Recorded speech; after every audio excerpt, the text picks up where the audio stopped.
M के M Pakistan ने सदर पाकिस्तान आसिफ अली जरदारी और पीपी की आला क़यादत के इस्तीफों का मुतालबा कर दिया है।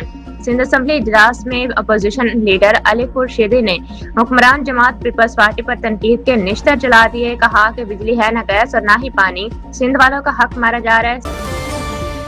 के शहर रास्तनोरा में ऑयल कंपनी अरामको का हेलीकॉप्टर गिरकर तबाह हो गया, जिसमें सवार तमाम 14 अफराद जान बहक हो गए। अरामको का हेलीकॉप्टर इतवार के रोज रास्तनोरा में गिरकर तबाह हुआ, जिसके नतीजे में इसमें सवार 14 अफराद जान से गए। वाकया मकामी वक्त के मुताबिक सुबह तकरीबन 6 बजे पेश आया। जान बहक होने वाले तमाम अफराद सऊदी शहरी थे।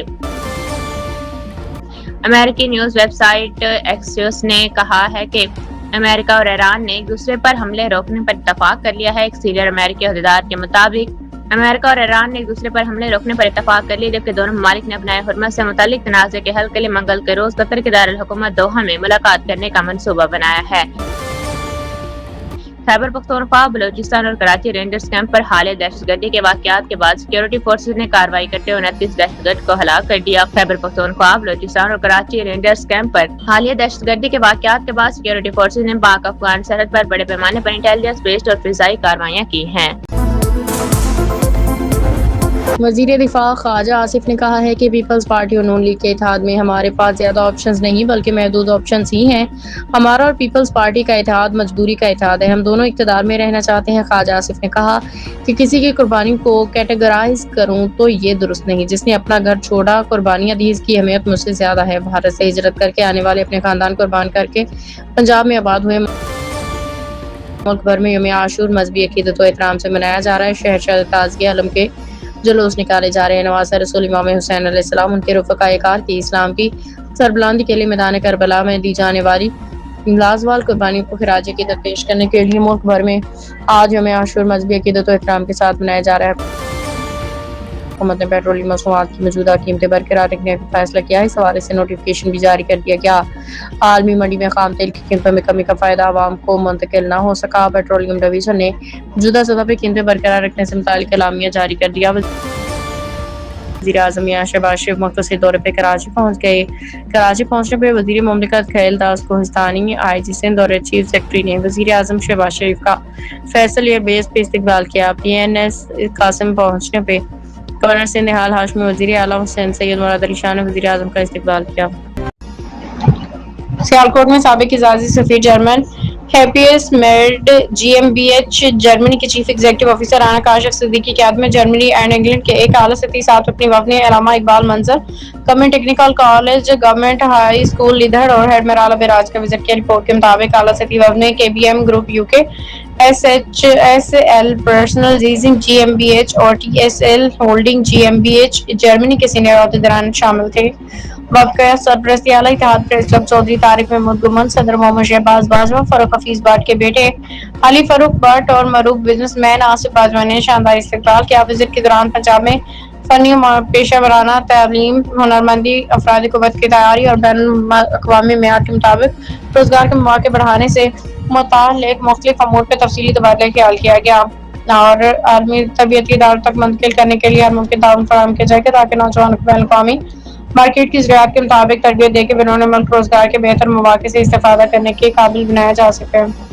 खबर शामिल करते हैं डिस्का से। नुमाइंदा शाहिद सिद्दीकी दास मुहर्रम को नेकी फाउंडेशन डस्का ने जुलूस के दौरान हंगामी तिबी इमदाद और इंसानी इमदाद फराहम करने फवारा चौक डस्का में एक फर्स्ट एड पोस्ट कायम की। वक्फ शुदा फर्स्ट एड और इमरजेंसी केयर टीम फौरी तकरीब में चौकस रही, जिन्होंने 33 जख्मी अफराद को बरवक्त इब्तदाई तिबी इमदाद फराहम की। शुरका की हिफाजत और बहबूद को यकीनी बनाने में मदद की और सैकड़ों अफराद को जूस, ठंडा, मिनरल वाटर, ORS और रूह अफ़ज़ा आवाम को पिला के हीट स्ट्रोक को गर्मी से बचाया। अपनी इंसानी मिशन की रहनुमाई में नेकी फाउंडेशन अहम अवामी इज्तिमात के दौरान कम्युनिटीज़ के साथ खड़ा रहता है, जान बचाने वाली इमदाद फराहम करता है, जब भी जहाँ ज़रूरत हो जवाब देने के लिए तैयार रहता है।